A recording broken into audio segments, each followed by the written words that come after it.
Welcome to the first ever episode of the Can I Tell You Something podcast. This will be hosted by myself, Claire, and my partner and co-host, Brendan. He's going to tell you a little bit about what this podcast means to him, and then I'll go into detail of what it means to us and what we're kind of hoping that this will turn into for you all.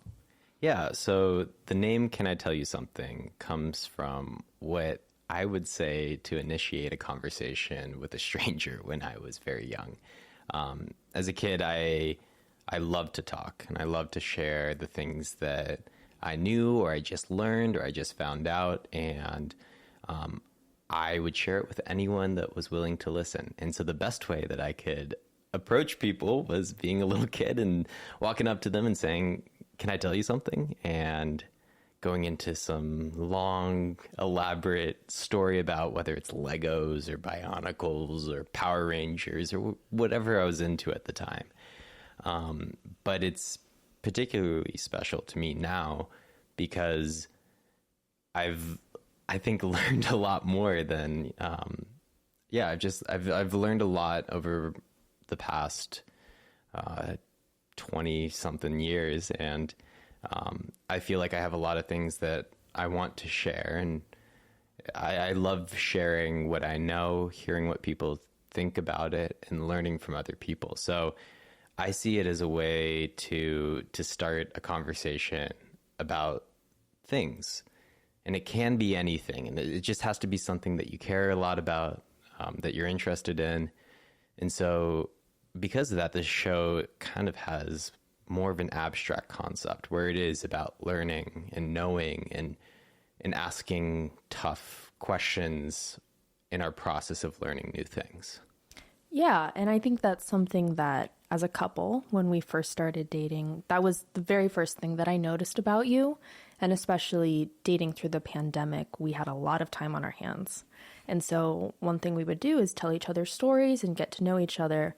And now in our kind of post-grad life, figuring out what we're going to do, it kind of seemed like a no-brainer. So as Brendan mentioned, this is going to be a podcast that doesn't necessarily have a subject to it, meaning every single week, every Wednesday, when we post a new episode, you will be learning 2 new things. So the structure will go, I will start with my story, then we'll kind of talk about it, and then Brendan will lead into his. And somehow, even if it's in the abstract, these stories will connect into something greater than ourselves. And we're hoping to learn alongside you and ourselves, and I think it'll be a really fun journey.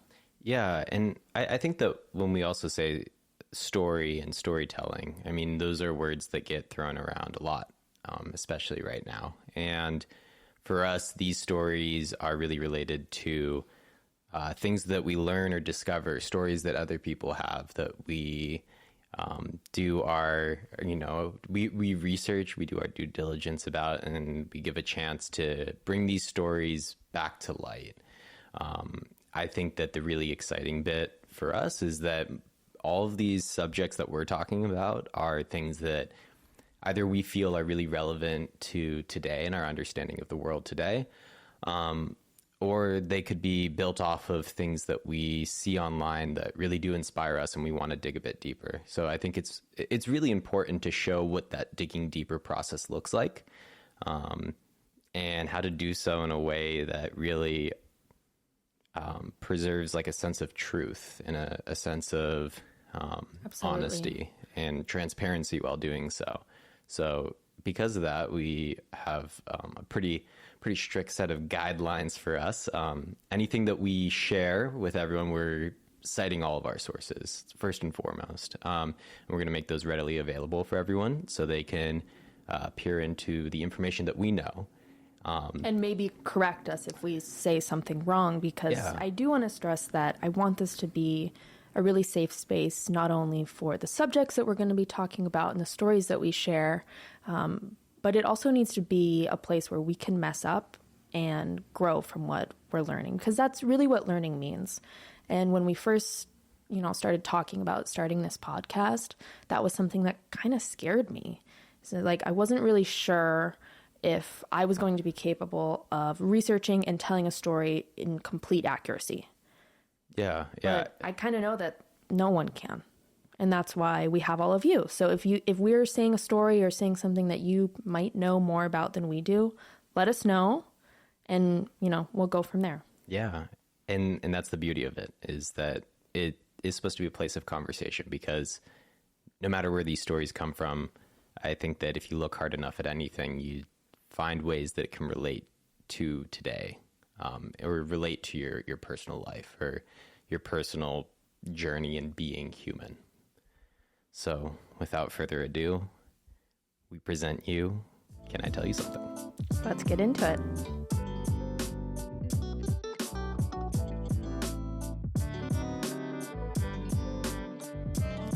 Can I tell you a story about the Wild West? I'd love to hear a story about the Wild West. Good.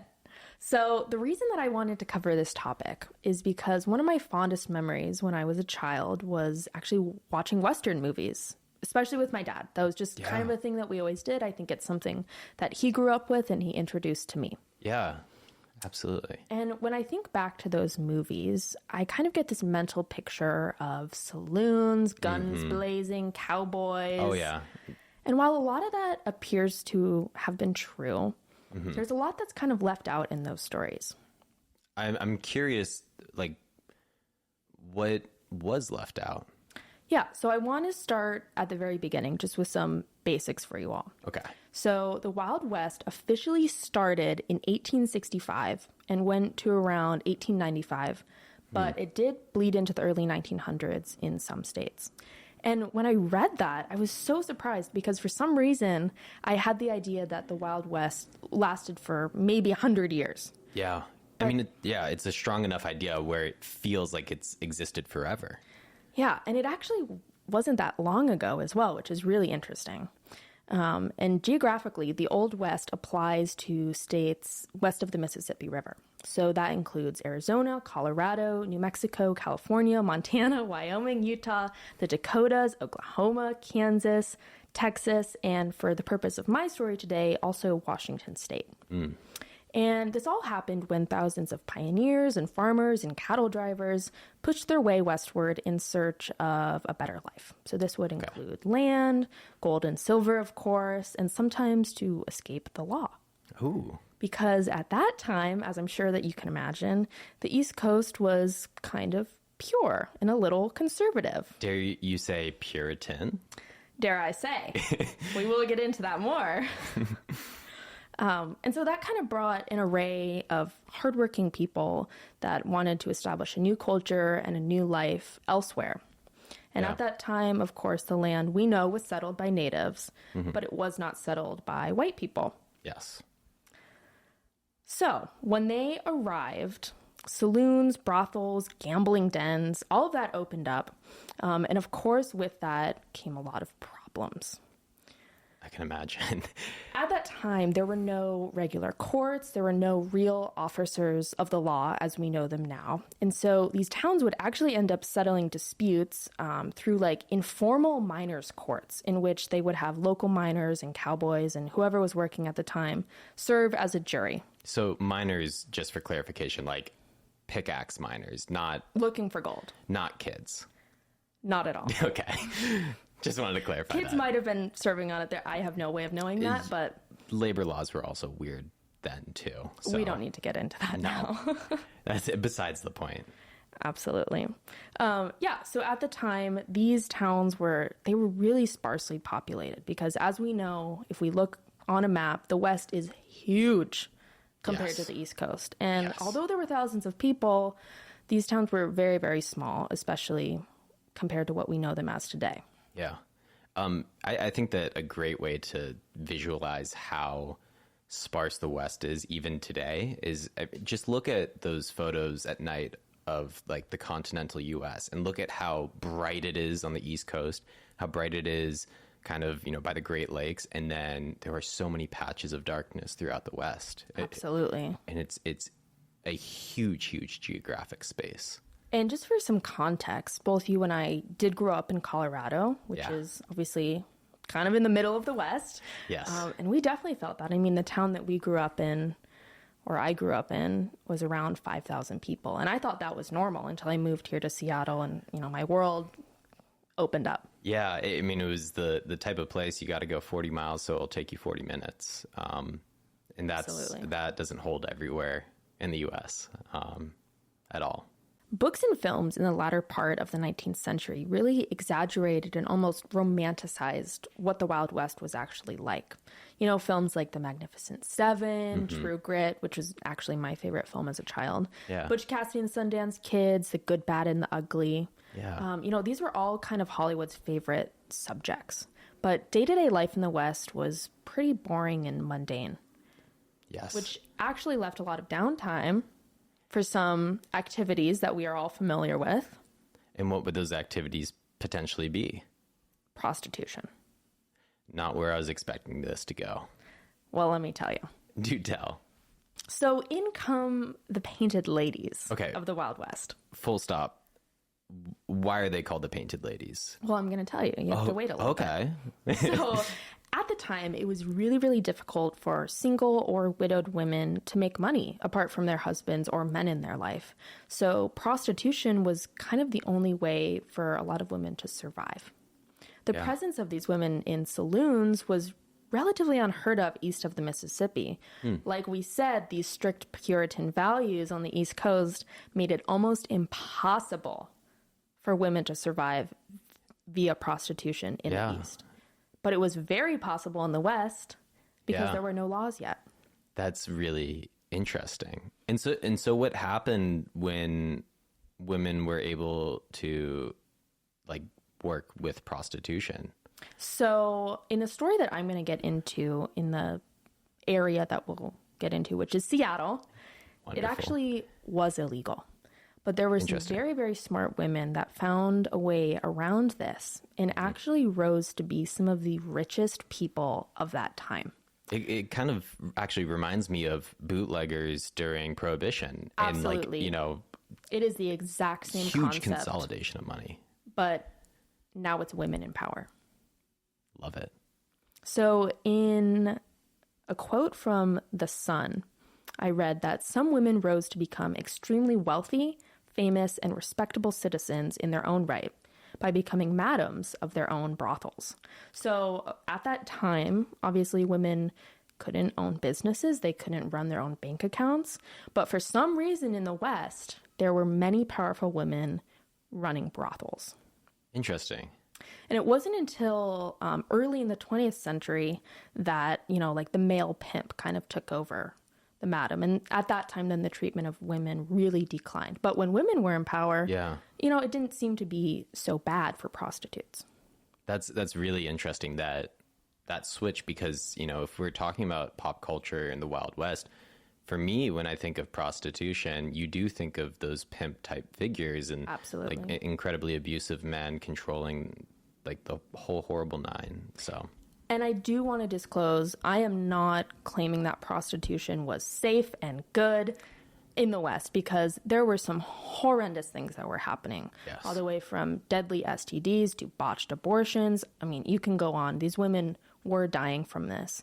But madams did offer a route for women to support themselves, which was relatively unheard of at this time. yeah, I mean, it's like a glimpse into financial freedom. I mean, even today we talk Absolutely. about how important that is for people to really act in their own, or act with independence, act with their own agency. I do want to acknowledge that at this time, most of these famous madams were white women. But there were prostitutes, or soiled doves, or painted ladies, or my favorite, nymphs of the prairie. Nymphs of the prairie. Yeah. That were Chinese, native, Hispanic, and European. And actually, at that time, native women made the most money due to their quote unquote exotic appearance to men, which I thought was really interesting. That is, yeah, exoticism has existed. That's a whole other forever. subject, but Yeah. that was definitely rampant in the West. So all of this backstory leads me to arguably the most famous madam of Washington State and maybe even the West, Lou Graham. Madame Lou? Yes. She was born in Germany under the name Dorothea Georgine Emile Oben and immigrated to the U.S. in 1881. And it's a little unclear how she ended in Seattle, but we think that she probably started in San Francisco and took a train up by 1888. At the time, Seattle was run by powerful men that were controlling the timber and logging business. Yeah. And at that time, there seemed to be kind of an imbalance of women to men ratio. So there was actually 1 woman to every 10 men. And this was probably due to the fact that there was a huge influx of young men coming in to go into the Klondike, the region in Yukon in Canada, to mine for gold. That's the gold rush before, like, the San Francisco gold rush. Absolutely. The lesser known cousin. Okay. The Klondike. Fantastic ice cream. And so something that actually happened because of this is women gained the right to vote in 1883 in Seattle. So if there's only 1 woman for every 10 men, why did they give women the right to vote? I mean, you would think that in a male majority place that it'd be like, women's rights aren't as much of a priority. And that was definitely the case, but they thought that this would be a really good way to draw women in, especially women who might not be married or they might be widowed and they're looking for work, maybe in some more nefarious circumstances. And at that time, prostitution and brothels was a really big part of the economy of Seattle. And so they wanted to make it seem, exciting for women to come in. Like an opportunity, like why would you say no to coming out to Seattle? Exactly. Yeah. And they did just that. Thousands of women ended up moving to the Pacific Northwest in general, but Seattle was the biggest city at that time. And eventually the, brothel and sex work market grew. But unfortunately, there were enough women who had those more Puritan values that didn't like that their husbands were frequenting these brothels so much. Ugh. So they ended up lobbying their politicians to make sex work and brothels illegal in the city of Seattle. So that was just within the city itself. Like they had to go pretty local government to make this happen. I think I'm not 100% sure, but at that time, Washington was definitely very sparsely populated. True. Outside of that, I don't know much about what was happening in Everett per se. Yeah. If there even was an Everett at the time. Yeah. So for these purposes, we're just going to be focusing on the city of Seattle. So when Dorothea, at the time, that was her name, got to Seattle, she knew that she wanted to establish a brothel of her own. Because it's assumed that she was probably involved in sex work in San Francisco or maybe in Germany. We don't know a whole lot of history on that. But she knew that, A, she couldn't own a business as a woman. Yeah. And B, it was now illegal. So how was she going to do that? Soon after she arrived in Seattle, she acquainted herself with a banker named Jacob Firth. And I don't know a whole lot about him, but at that time, it seemed like he was very well respected and established financially. And she actually ended up convincing him that the city needed a new brothel. But she knew that she couldn't do it under her female name of Dorothea. Yeah. So that's when she actually ended up changing her name to Lou, a male name, because that's all she needed at the bank. Interesting. So to open her own bank account to start the brothel. So just the paperwork had to look inconspicuous. Exactly. And it seems like, I don't know if he gave her that idea or something. He was involved in somehow. He knew everything that was going on behind the scenes. And it all went great. She was able to establish herself now as Lou Graham, which is what I'm going to be referring to her as from now. And she was ready to establish her brothel, which was actually in a brick mansion that still stands today. I kind of want to go see it. Yeah. On the corner of Washington and 3rd. And if you're familiar with Seattle, it's really right in the heart of Pioneer Square. As a savvy businesswoman, she structured her brothel as a hotel for the upscale and more classy men of the time, which was politicians. Yeah. And for politicians, alcohol was available for free. And so that's a way that she was really able to kind of lobby herself as a respectable businesswoman, but actually she was running a very illegal business. Yes. It was actually rumored that many political decisions and deals were made inside her brothel, way more than were actually made in City Hall. So we can see that so many politicians that had just voted for brothels to be illegal were now frequenting Madame Lou's brothel. which I thought was very funny. I feel like that really adds up for most politician behavior. It's, you'll pass really a law does. and then break it. I think what's also really interesting too is you think about the political oversight that Madame Lou would have in that space. I mean, it's like, being able to see the full, I mean, it's the hotel bar. It literally is the hotel bar where all the business people are hanging out, but you're the one flipping the switches, pushing the buttons. Absolutely. And Yeah. Lou knew that. And so when she employed her prostitutes, which they actually ended up calling themselves seamstresses to get around that buzzword of prostitutes being illegal. Yeah. She would employ very highly educated women for that time. And she kind of had some strict guidelines that they had to follow. Like they had to read the newspaper every day. They had to be up to current events. They had certain corsets they had to wear. They had to look a lot more presentable, quote unquote, than you'd think the average prostitute would. It would be like a high class escort service style of Essentially. regimen. Yeah. Exactly. And that's because she wanted them to be able to chat with these more highfalutin clientele.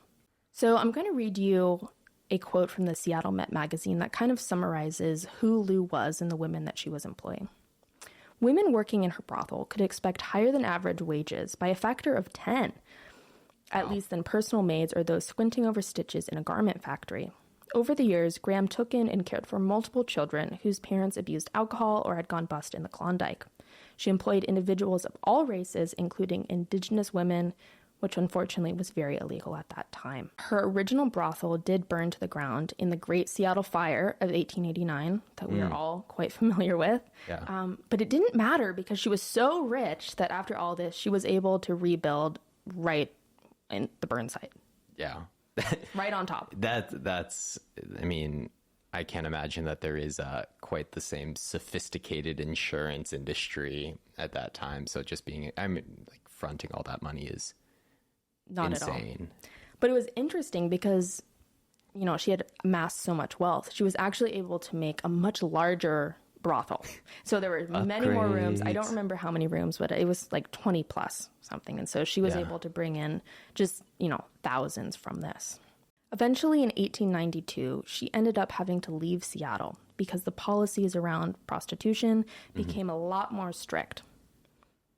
And so she ended up moving to San Francisco, where she would eventually pass away at the age of 48. But what's interesting is her cause of death remains unknown. Interesting. There's a lot of speculation around Madame Lou and how she passed. Some people say it was suicide. Some people say it was syphilis. We don't really know. And although she passed in San Francisco, of course, the newspapers went crazy in Seattle talking about her. And they actually, they were really, really mean to her. That's really interesting because I would imagine that a lot of people in the Seattle area benefited from her existence. Many. But it's interesting whenever someone of great status dies, seeing what newspapers say. They're trying to create that first draft of history. I would imagine, trying to distance themselves from a prostitute with a lot of power. Absolutely. And now that, kind of the culture in Seattle was changing to be very anti-sex work. Yeah. Of course, that narrative was twisted. And that's really why I wanted to cover this story, because I found it so fascinating that this powerful woman at that time is very responsible for a lot of things today in Seattle that a lot of people benefit from. For instance, her estate, and I think this is due to her child really, stepping up. But her estate actually ended up funding the entire Seattle public school system. Wow. But she's not credited, is the really unfortunate bit. Do you know if there's like any effort today to... No. Really? All I could find in reference to Madame Lou in the actual city is when you do the underground tour. They mention her very briefly, and I think they have a photo of her in the gift shop. Actually, the only physical thing that still stands today is her brick building. That was the original brothel on 3rd and Washington, and it's actually been turned into the Union Gospel Mission. So the space that was once, full of prostitutes and gambling is now providing services to the houselessness population, which we have, big crisis here right now. Yeah. So I find that really interesting that, this woman who proved to be so beneficial for our city is still contributing to that today. That is like, it's unfortunate that there isn't the same association with who, builds that, or who helps build that building with the legacy that Madame Lou has. But I think there is a tiny plaque, yeah, which I'll try and find a photo and show you all. But there's nothing more than that. Yeah. But I think that one of the, important things about legacy and being human is, us as people, we leave things behind after we pass. And it's really important to think about the things that we leave behind and how they may impact future generations. And how it is wonderful to think about like a building being used and representing something that I would imagine that Madame Lou would be in support of. Absolutely. I mean, especially as I mentioned, she was known to house a lot of houseless people at that time and orphans. And she seemed like a very charitable woman. Of course, I never met her, so I can't say that for certain. But based off of her actions, I think she was a very respectable person of that time, regardless of what her business was. If you're liking the podcast so far, remember to follow us on Spotify and Apple Podcasts, and then head over to Instagram and TikTok where you can follow us at Can I Tell You Something Podcast. So what did you think of Madame Lou Graham? I think it's fascinating learning pieces of history that have to be retold. I think that the story of Seattle is incomplete without the Seattle Underground and the story of Madame Lou. Not being from Seattle myself, everything I've learned about the city has been through either anecdotes that people have told me, through classes at University of Washington.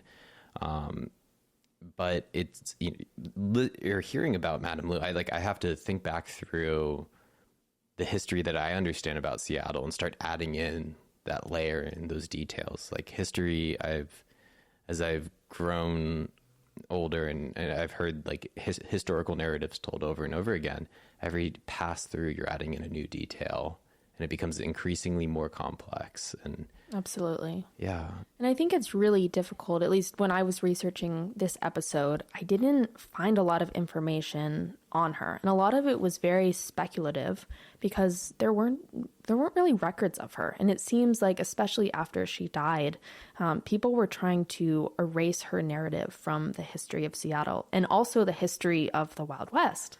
Yeah.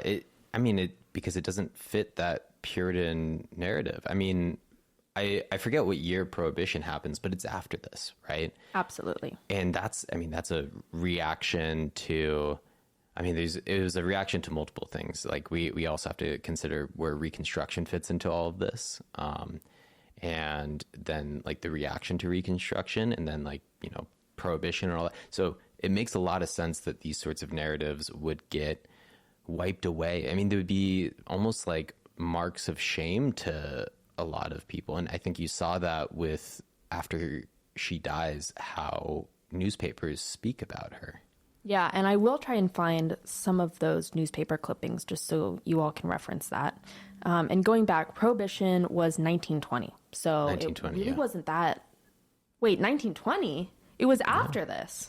Yeah, it was after, meaning like a building culture to Prohibition. Oh, I thought you were saying that Prohibition was before this. Oh, no. Okay. Reconstruction was before this. Okay, so yeah, then that definitely makes sense that Puritan culture really came to a head.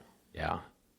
God, and it makes me think about, too, like the Wild West, I think of it in the sense that, you have smaller communities, right?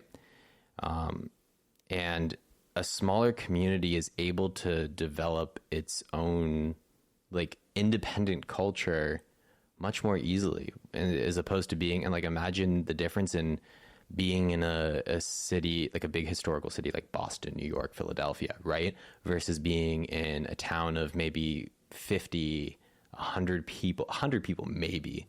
And like the type of culture, the values that become apparent through those communities, it's entirely different. they get to determine what they value, what they don't, what they're okay with, and what they're not. Right. And I think we still see that today, especially in the West. I mean, we're still sparsely populated compared to the East. Yeah. And there is a really big difference in culture from even town to town. Yeah. Yeah. I also think about like just something as simple as the way that you and I talk to each other. Oh, Alfie's just whining in his sleep. That's our dog, by the way. Yes. Oh, no, that's Rue. Oh. Our other dog, we will be sure to tell you much about her. Oh, yes. But you were saying. Oh, yeah. So, I mean, I think about how the way that you and I talk to each other living in the same apartment is not even close to the way that I talk to anyone else. And it's like just in the way that we will make up words, we'll say things a certain way, and we'll know the way that we're communicating with one another. Definitely. And so it's like, okay, you take your household language and then you expand it to your community. And if that community is pretty small, then like language is changing a lot. What people like to talk about can change. It's much more dynamic, I think.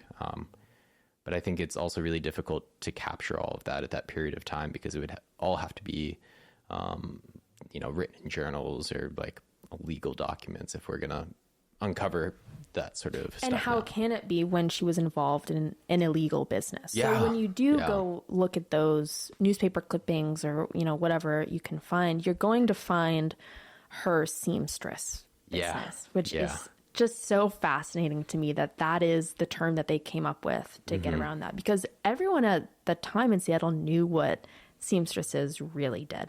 Yeah. And I actually found, I think it's all related to taxes at the time, because Seattle needed a reliable cash flow in order to stay afloat. They had a lot of people coming in, but there was no guarantee day to day. So I believe that seamstresses or prostitutes were taxed $10 a month or something like that for their sewing needs. Yeah. And that was a way that, the government at the time was like, we know what you're doing. You have to pay. Here's how you're going to do it. Yeah. It's, I think that especially when it comes to like, I mean, I guess it's a style of organized crime. I mean, not in the mafia way, but it's like you're doing illegal. Oh, it absolutely is. Yeah. It has to be really coordinated. And I think that in those spaces, you see a lot of, like, we'll both look the other way, but like, there's a price. Like, you have to, they're paying off the local government to not shut down. Absolutely. And they did it as long as they could until they couldn't. Yeah. I think it's also interesting to think about things that we commonly think of as, you see it with like, what is it? Like, when people will pass taxes on things like cigarettes, right? And it's like they will pass taxes on things that they deem are like immoral socially. And it's one of the most favored ways that people get taxed. Like cigarette taxes pass almost all the time when it comes to like voting and ballot measures. Right. And there is, research that shows that it basically becomes a poor tax, which is like unfortunate and terrible. But it is one of the most favored ways of taxation. So it's interesting to see how that was applied in the Wild West. Absolutely. Wild in an entirely different way, Yeah, I think that's what I want to stress really is like the Wild West was very wild. Yeah. But it probably wasn't in the way that you initially thought through the movies because, prostitution is definitely highlighted in Hollywood films, but it's never like power to the prostitute. Yeah. In the way that Madame Lou's story is. It's always like, oh, this dirty woman in the corner over here. Yeah. And, maybe in some places, unfortunately, that might have been true. But for these madams, I mean, they were girl bosses, to say for lack of a better word. I mean, they were essentially running these towns where men weren't. And I found that so fascinating. And I really wanted to pass that story along to you and, everyone that is listening, because I think, like you said, this story could very well have been lost to time. And it makes me wonder what other stories in the Wild West we might never know, or what we can maybe uncover in the future. Yeah. I mean, the work of historians, I think, is incredibly difficult and complicated because, again, as we were kind of saying earlier, like the physical evidence of what goes on in the Wild West, like if it's lost because if it's illegal and you write it down, now that's evidence that can be used to shut down whatever business you're running. It actually makes me think of going back to the seamstress idea. What other code words do you think might have been used at that time and, in other time periods? I would never, ever in a million years associate seamstress with prostitute. Mm-hmm. But now that I know this story, I'm probably, I might see it everywhere. I don't know. Yeah. So that actually brings up a really interesting, language behavior that people have. It's when it comes to, if you and I need to say something, right, in a way that is private to you and me, while being in a place that we know that other people can hear, we alter our language to kind of speak different enough where there's enough ambiguity, there's some privacy. And you actually even see it with the way that people have been very concerned about how certain subjects on TikTok will get censored or shadow banned or, a variety of these words. And so instead of people talking about suicide, they'll say unalive. And I think that's the fear. Yeah. If you are listening to the podcast, we have some great friends who live above us. Yes. And I think they just walked past. But yeah, so people on TikTok will change the words that they use because they fear certain words are going to get plucked out by the algorithm, the powers that be. And yet the people who are consuming that content know exactly what they mean. Yeah. Which is the same at the time with seamstress. Everyone knew what that meant. Yeah. But it was okay to be printed in newspapers. I mean, Madame Lou had ads all over. And she had photos of her girls, quote unquote, sewing. Mm-hmm. But that's not what she was advertising at all. Yeah. And that's so fascinating to me. And I think, it's genius. She should be used as a marketing case in business classes. Yeah. I'm forever, I think, fascinated by just how people work around barriers, constraints, limitations like that. I mean, and it is unfortunate that you don't have the same, you want to know everything about it now, but it totally makes sense why we never will find out everything.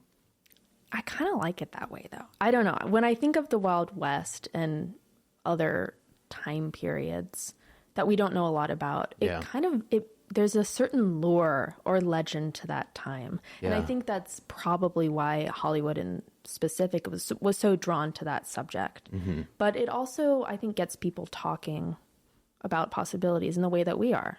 Yeah. That might have not happened if we had all the facts. Yeah. I think, too, it's always important to remember that, I mean, given any period of time in history, nothing's really that new under the sun. So as much as we speculate, I think it's important to ground ourselves in the fact that, I mean, it was humans that were all out there. And we've all been the same and we always will be. And so that can actually, I think, work as a nice place to start that intuition when you're speculating, you're imagining what the Wild West is like. And so I think that, I mean, if we really want to get some meta commentary about this, I think that when you imagine what the Wild West is like, right? If we close our eyes, picture it, I think that a lot of the things that come to mind end up becoming reflections of the people that create those movies. If a Western movie is about, gunslingers, shootouts, and saloons, and prostitution's thrown out of the picture, I think that says a lot about the person that was creating that film. They wanted to center the narrative around men. They wanted to center the narrative around gun violence, and Absolutely. it's fascinating because now too, like I think it would be it'd be a bit wrong to fault people for not having this other story that we're telling right now, because it's not taught as much. But I think it's interesting. Well, it's not taught at all. Yeah. Actually. But it brings up that great question. I mean, it's in our trailer. It's like, how do we know what we know, and how can we know what we don't? And so for me, my understanding of the Wild West is through movies. It's through media. And when was that media created? Past 50 years. So Past 100, but or the media I've consumed has been more recent in terms of Wild West stuff. well, the classic films are much older than that, and that's Yeah. what I think most people are informed by. And there are a lot of remakes now of classic films. Yeah. But that's, again, like why I started this whole episode was going back to just remembering watching Westerns with my dad. Yeah. And I don't want to fault anyone or try and replace that, because I think a lot of us have that experience. And the Western movies, they are really, really good. I just wanted to stress that there's always more to the story. Yeah. And that story is Madame Lou. So when you Yes. think of the Wild West, I want you to remember her impact that she had. Yeah. And, that's all. Yeah. Wonderful. So with that, we conclude Madame Lou Graham and the Wild West. And the Wild West.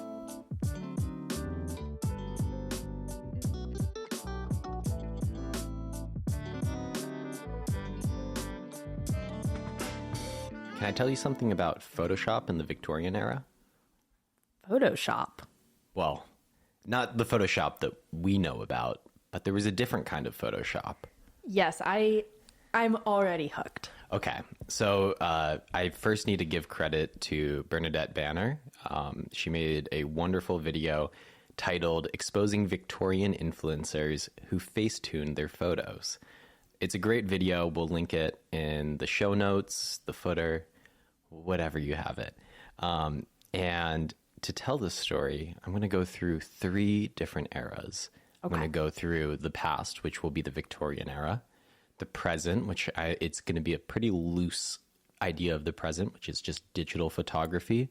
And then I'm going to look into the future, where I will do what's called a value scenario, where it's like, okay, let's assume a couple things are true, and let's start asking some questions about what that might mean. So just to start, photography started in the 1800s. Yes. It was a really chemically intensive process. It was, we're talking about having chemicals react to light. And all we really need to know to make this story work is that when the earliest photographs were made, they would expose plates to light. Those plates would change based off of the light, and those plates would be called negatives. So whenever you take film out of a camera and you see like the negative photos, those were on like silver plates. A lot of them were on silver plates. And Can I just ask a quick clarifying question? yeah, When you say plate, I assume you're not referring to dinner plate. no, not a dinner plate, like a flat surface type plate. Okay. Yeah. So these were plates that were specifically used for photography, nothing else. Yes. And they had all sorts of like chemical agents on them so that they would react to light. And with these negatives, photographers would then develop those negatives into the photographs that we know. And that process, because of the early stages of photography, oftentimes wasn't the most easy. It was very difficult to get the right result from a photograph. And so because of that, there were a variety of techniques developed to retouch photos that they took. Ah, retouching. Yeah. So the idea of retouching a photo was from the jump a part of photography, and it come in a variety of forms. It could be painting on chemicals to expose the photo more on that negative. There were also techniques to use, they would use graphite pencils to shade in certain things and smooth out textures. We will link in the show notes, but there's some great photos of what those original negatives look like with all of these pencil markings and then how they actually translated to the photos themselves. I'm curious, was it obvious that they were doing this, or did it kind of blend in with the quality of the photographs of that time? So that's a great question. So Bernadette Banner goes into this in her video.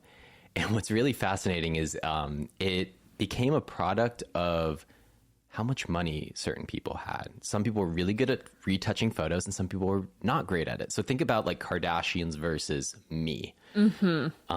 Some people had access to the most talented artists to slowly retouch their photos, to slowly do things like slope in the waist by painting in background and over someone's actual waist, or smooth someone's skin. To dive a bit deeper into what photo retouching was like culturally at this time, I have a couple quotes from the British Journal of Photography. This was published in 1875 for reference. And so here's the first quote. "We know that there is a false taste amongst people in this country. If they've got wrinkles and freckles or anything of that kind, they must be done away with. And photographers use any way to get their money. They humor these things and do this too much." So this was a commentary on if someone wants a photo taken of them and they request to look more beautiful in these photos, photographers will say, yes, I can provide that service, of course.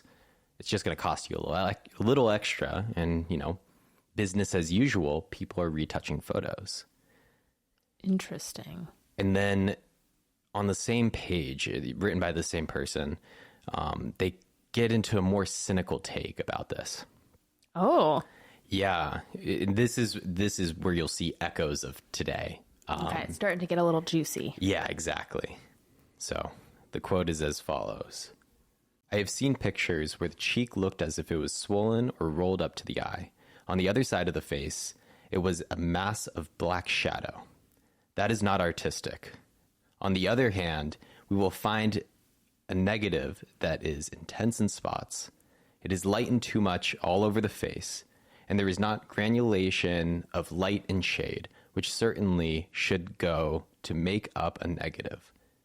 But it is almost all white, and then it is retouched white and printed white.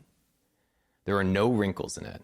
There's no expression to it, no modulation in it. Consequently, if a person who has got a few freckles and wrinkles, it pleases him, and the photographer gets his money. You will find all over the country that negatives are retouched to death." So think about that. Wow. At this point, photography had existed for, I want to say a few decades at this point. I want to say like 1839-ish. 1830s is when you have your earliest photographs taken. But there's this person that goes into the British Journal of Photography and says they are being retouched to death. So was this, and you might not know, but was this like a discovery of that time? Like was the average person aware that this was happening? Or was it maybe kind of reserved for those who could afford it? So it was a bit of both. There's this air of deception, and we'll link the full passage here. But there was almost a sense of denial, like secrecy, with retouching these negatives. Because at this time, photographs were able to capture things that people never thought were possible, meaning glimpses of what they're actually seeing in front of them. Mm-hmm. And so there was this value of truth that photographs would reveal. And so they thought it was something that you couldn't alter or mess with because it's always showing the truth. And that's where we see the photography being used to capture spirits or ghosts, right? Yes. Because there's this idea that it's capturing all of the light, all of the essence in the room. And there's a really famous photo of Mary Todd Lincoln, so Abraham Lincoln's wife, and she went to a spirit photographer after the death of Abraham Lincoln, and had her portrait taken, and you can see the ghost of Abraham Lincoln behind her. Yes. Because of the secrecy, a lot of these techniques are not fully revealed, but people have some idea of how they were done, some double exposure type stuff. Can I go back real quick? You said spirit photographer. So Yes. is this someone who specializes in painting in a spirit after a photo is taken? Like, did she purposefully, and maybe we don't know, but did she purposefully ask for this to happen? Because I know that this photograph is used all the time by people who want to defend that spirits are real. Yeah, so the person that created that photograph, I think that they ran a business in somewhere in the East. I want to say like Boston, and they were a scam artist, and they eventually were kind of exposed as a scam artist. Oh, I love this. Yeah, and so they would charge large amounts for these photographs that would contain deceased loved ones in them, or a ghost putting the hand, like a hand on someone's shoulder. And so I think what was really challenging at that period of time is there was no transparency. Like, no one's telling you how these are recreated. Today, you can go on to YouTube and you can see a Photoshop tutorial. You can see exactly how these images are altered. But there was this ambiguity that people thought it was capturing something greater than what our eyes could see. So that brings me to the present. This is the second era. Which is now. Okay. And so I'm marking this era as the start of digital photography. We have film can be retouched. We've established that. Now we enter digital photography. So digital photography made it easier to create and edit photos. You were no longer limited by the number of, or by the rolls of film that you would have and that you would put into your camera. It was all digital storage. And there were some drawbacks, but there were some great benefits with switching to digital photography. So I want you to imagine that at the dawn of digital photography, you're a photojournalist, right? Yes. You're now given this tool where you can capture light, capture the things you see in front of you, and send them wherever they may need to go, to news publishers and all that sort of stuff. But in the space of photojournalism, your goal is to capture what you see and capture glimpses of reality. There are two really good quotes that come from a book called Photo Truth or Photo Fiction, Ethics in Media Imagery in the Digital Age. This was released in 2002. And they talk about what is real in these digital photos and like how do we understand the truth from, or I guess like real from fiction in these photos. And there's this one quote that says, "Rather, a photograph can be true in a way a sentence can be true. Viewers will believe in its truth as long as they believe it corresponds in a meaningful way to reality." And then they kind of go on and say, in a PBS program, Bill Moyers suggested that one purpose of photojournalism, or one purpose of journalism, is to give a picture of reality. And they go on to say that it's the idea that you're getting a glimpse of reality, but there is a limitation. You choose where to point the camera. You choose which photos to publish and which ones to delete. Right. And that goes back to the ability of being able to take hundreds of photos really at once. Because as you were saying in the past, it took, probably over 15 minutes to take one photo. Yeah. It was a long process. And even after you captured the light, just to develop the photograph onto anything meaningful, to actually see what you have was a long process. Right. So the digital age really changes both what the photo looks like, but also the purpose behind it, which is really interesting. Yeah. And I mean, think about it too. You take a photo and it's blurry. That's not an accurate depiction of what you're trying to capture, what you're trying to show. And so that's not like a photo truth to the photographer. So Unless it is. Because I think people, today can just become so much more artistic with their photos in a way that probably wasn't possible in the past. Yeah. Yeah. The barrier to entry it's on the ground right now. Anyone can have a camera Anyone can have a if they're camera. brave enough. Yes. So there's another great quote from this book that says, public faith in photo truth is surely affected by everyday experiences with viewing and interpreting visual media in a variety of forms, especially considering the much described blurring of lines between news, public relations, advertising, and entertainment. So it starts to jump into this space of everyone can create a photo. So now we need to start asking more questions about who's creating these photos. And why? And why. With that idea of digital photography, we're going to hop into the future. I'm excited. Yeah. So I want you to imagine a future where humans are now able to create highly detailed realities. And that in turn changes the way we try and represent ourselves. And we're seeing glimpses of this today. So this comes from the Facetune About section on their website. So it says, fast forward to today, and Lightricks offers an entire platform of tools and services that enables anyone to create their own unique content right from the comfort of their phone. So part of the idea in terms of like computers and digital photography that like Facetune and Lightricks as a parent company are trying to say is they want to reduce that barrier to entry of, imagine like early advertising and the like level of retouching and skill that goes into early digital photographs and advertising. They want to give that ability to everyone.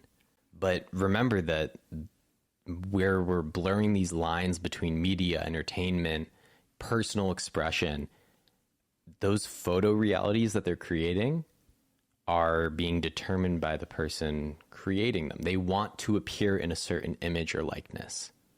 And so in this future, like imagine, Rue just did a little yawn.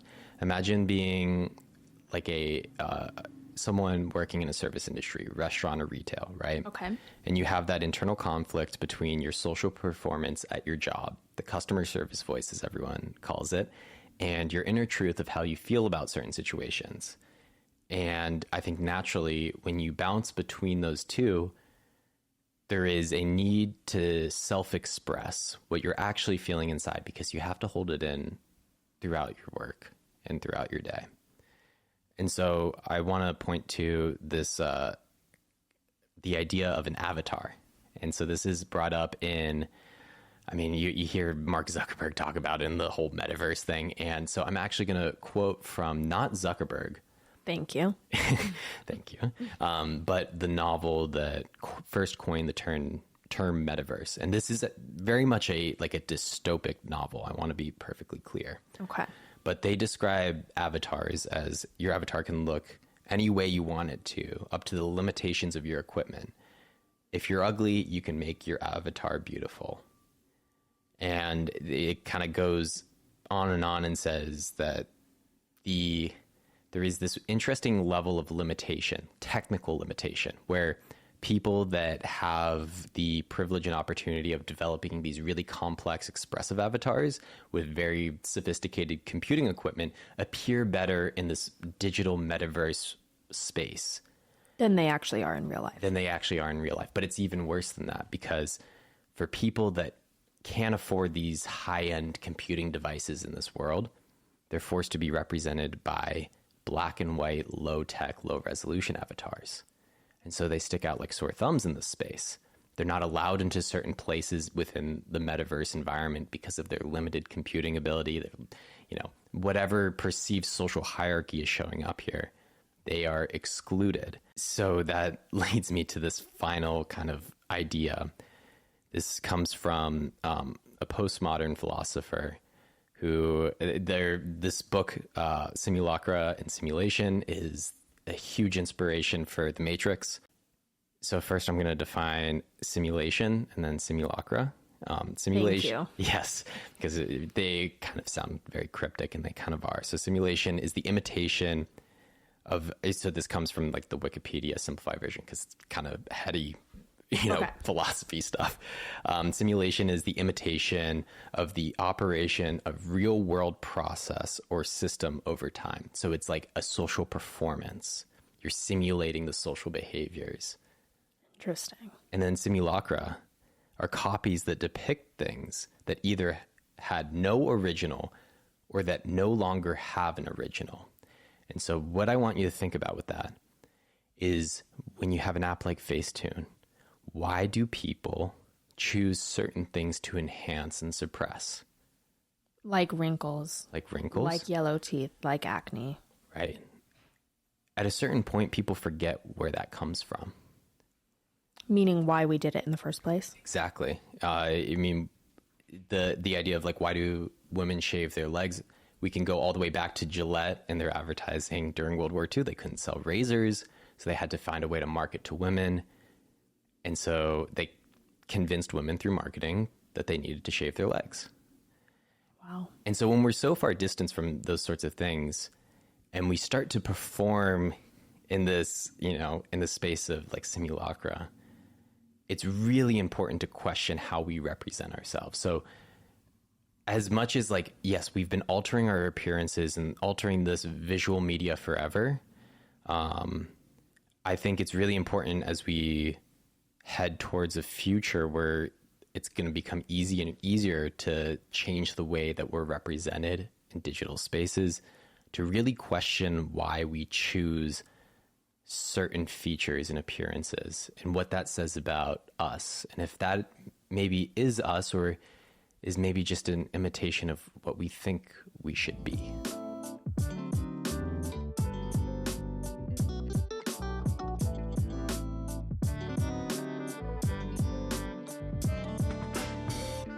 So I'm curious, what did you think about that story? I have so many thoughts All right. racing through my head and lots of questions. Okay. So the first thing that I wanted to acknowledge is, you know, I myself am a 21-year-old woman, and I unfortunately had to grow up and mature through this sort of Facetune Photoshop era, almost, in the digital era that you spoke of. Yeah.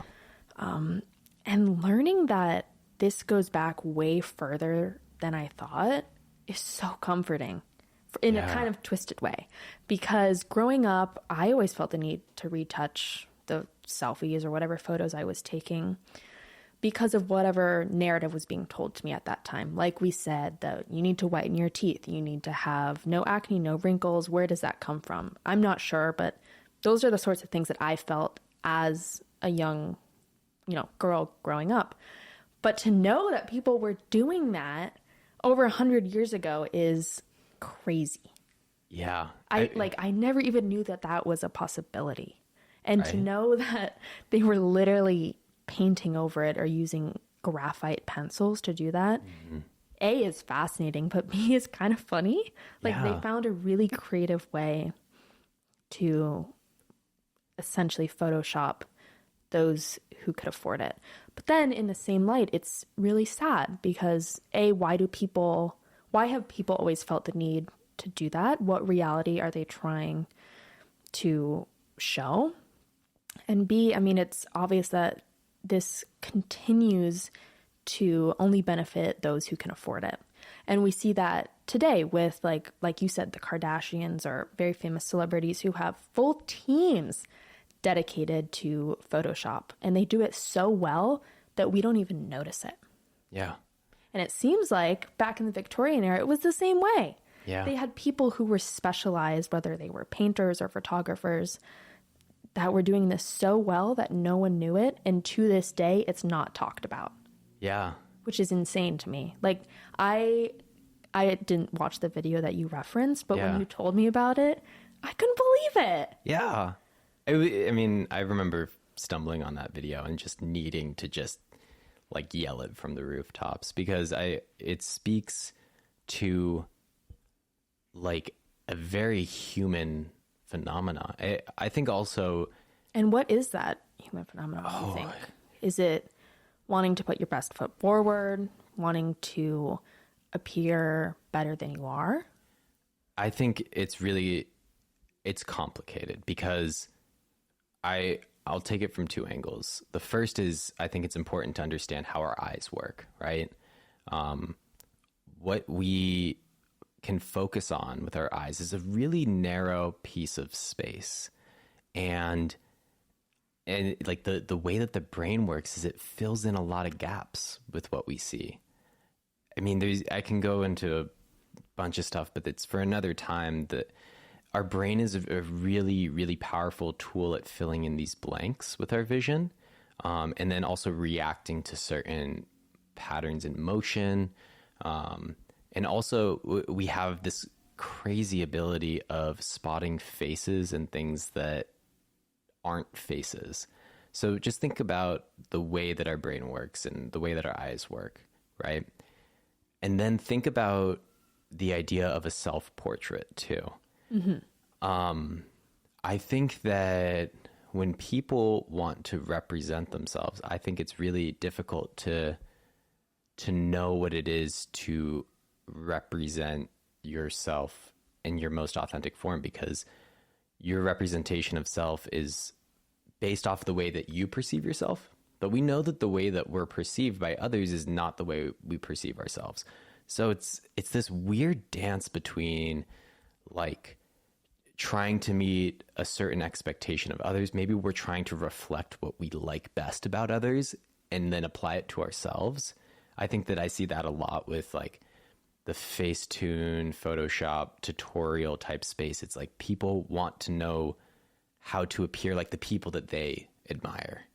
Absolutely. That actually reminds me of a filter on TikTok. I don't remember what it's called, but people use it to kind of zoom out and see essentially their face shape in a way that they've never seen it before. And I tried it one day because I was really curious. Yeah. And it kind of like blew my mind, because the way that I see myself in a mirror or taking a selfie, I would assume is vastly different than the way that you see me or others walking down the street perceive me. Yeah. And unfortunately, a lot of people have a very negative self-image. So with that in mind, why wouldn't you want to change the way you look? And I want to be very clear that this is not us saying all Photoshop is bad. People should have never done this from the get-go, because you know what? I've done it and I really understand why people do it, especially young women who are just trying to fit in. And that's been true across any time in society, whether it's the Victorian era or 2023. But in doing so, we have to acknowledge how damaging it can be, especially in a space with social media. Like you said, in the digital age, there is so much content that we consume every day. And if all of that is retouched, or if you can assume like at least more than 50% of it is retouched and not real, how are people supposed to feel good about themselves? It's like the other filter on TikTok that smooths your skin. And the filters are getting scary good on TikTok, I must add. And half the time, like I can't even tell when it's on. And isn't that just like another version of this? It's like now it's translating into video. And that's, I think, exciting, but it's also really, really terrifying. That's why when I think of this sort of space and like how we choose to represent ourselves, I get, I think that the biggest hazard is when people represent themselves through, or like when they alter their representation and try and pass it off as authentic, or I think it's like using a filter, using some sort of effect and saying, I'm not using anything at all. That sort of, I think, deception that happens is probably the most profoundly damaging thing. And because think about, if we go back to the Victorian era, like people didn't even think that that was a possibility. Right. And then they see all of these people with these perfectly like smooth faces, no freckles, no wrinkles. The other thing too that Bernadette Banner gets into is that beauty standards were really different too. Yes, this is triggering an intense memory for me, by the way. Yeah, it was like there was this whole different, like the waist was everything. It was all about like cutting in the waist, and then also like the idea of like breasts were entirely different. The ideal woman's body at that time had like this big chest. It wasn't breast. It was like chest. and just like Bosoms, if you will. yeah, it was like cleavage was not like in the way that we imagine it today. So I don't know. I think that it's like the Kardashians have a team, right? And we can't know exactly what the original photo files are for them. And we never will. And we never will. And I think that that's the difficult bit. And so it's been really also, I remember how, I mean, like I wasn't even, I'm not even a woman growing up in the digital age. And I remember how like relieving it was to see photos of influencers showing what their body looks like when they're not posing. Like, right. And that that's was a crazy. relatively new thing, I'd say, in the last, honestly, year. Yeah. It's gotten popular. Yeah. And I was actually going to bring that up because I myself, of course, have struggled with body image issues. I'm sure pretty much everyone listening has at some point in their life. And, you know, we've talked a lot about in this past story how social media and the digital age can be really, really damaging.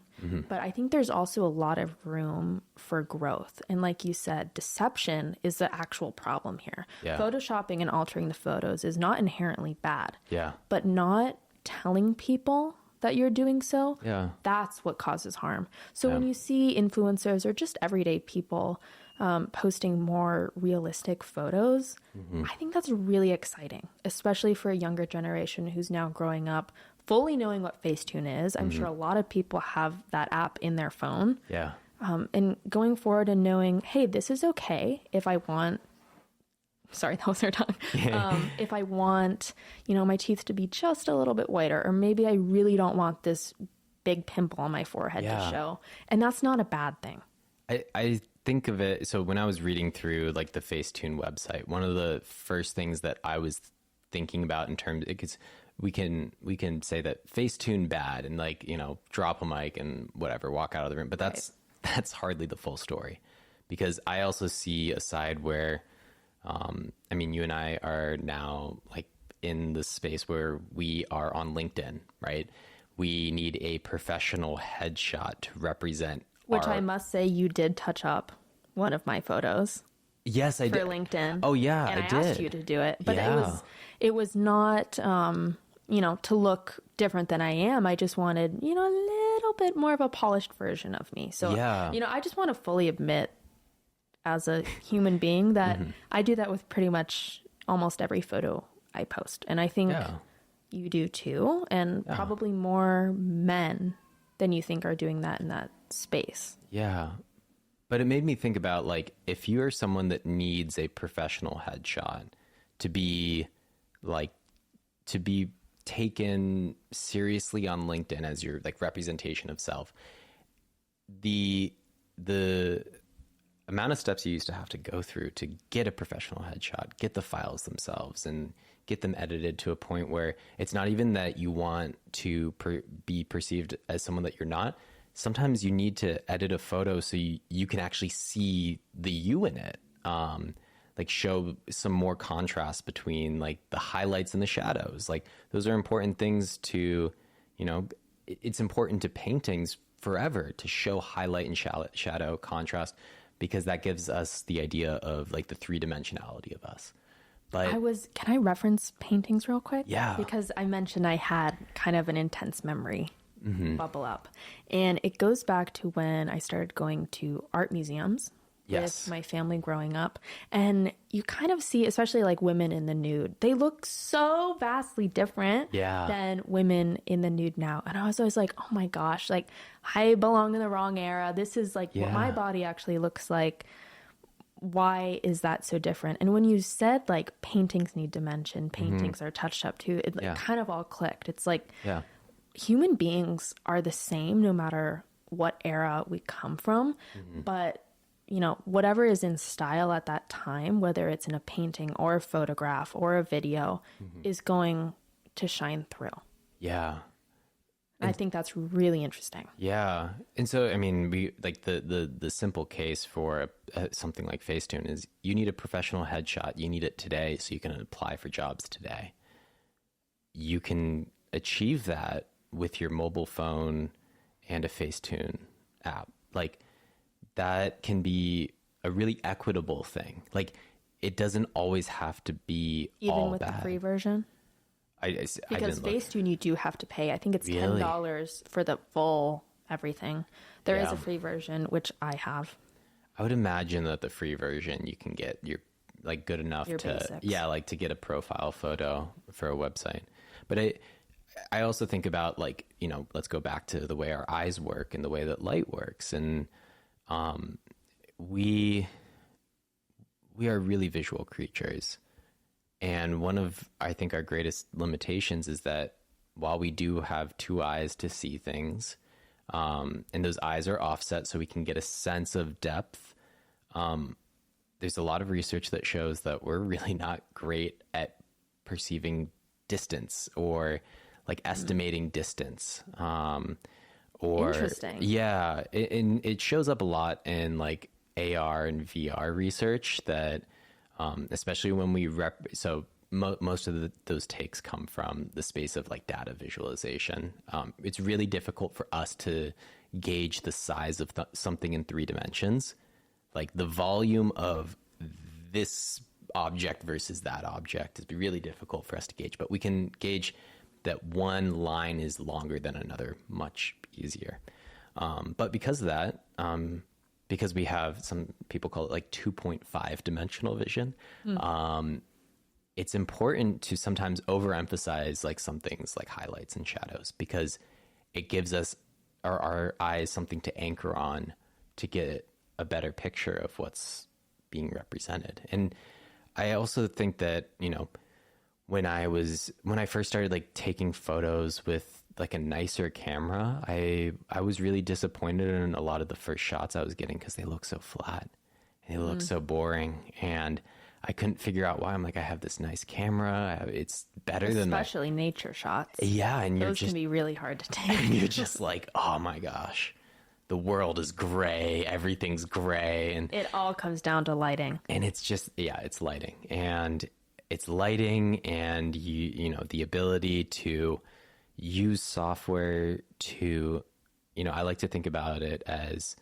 like our eye is very imaginative, and to be able to reflect what we see in nature and what we feel in nature through a photograph is really important, to me at least. And I can't do it without literally altering what I capture, creating my own photo truth of what I see. Because I think that that's the more beautiful thing, is what does each individual see with their own eyes, and like finding a way to recreate that. That's where I think art gets really beautiful and complex and becomes less, I imagine it being, if there's more of a collective understanding that photographs aren't truth, then my hope would be that people would find ways to express themselves visually. I think the only way we're going to get there as a society is if we really acknowledge Photoshop. Yeah. And Facetune. Yeah. In pretty much all content. And I really am seeing that on social media. And I think that's really exciting, even though there is high potential for negative side effects. Yeah. I think you're right. There is a certain beauty to it, and it really complements the digital age, and I'm excited to see where things go next. I want to leave with this thought. This past term in some of my classes, I was shown AI created images of people. And they are very accurate to what people look like. So we are now approaching a period of time where there is going to be an interesting distinction between human photo truth and AI photo truth. And I think it's important to acknowledge that the human photo truth is not how much does this look like a human being, but it is, I think, more aligned with what is a human trying to show in this photograph. And if we can have that approach, I think it can make it a lot easier to distinguish between what is something that might be generated by AI, where it's like, this is a human, like a photo of a human in a thing, versus this is someone at their birthday party, or this is someone going to their first concert, or, you know, this is someone doing something and trying to capture that moment or memory. I think that that can be really helpful when we now need to start making more of those judgments between photo truths and photo fictions.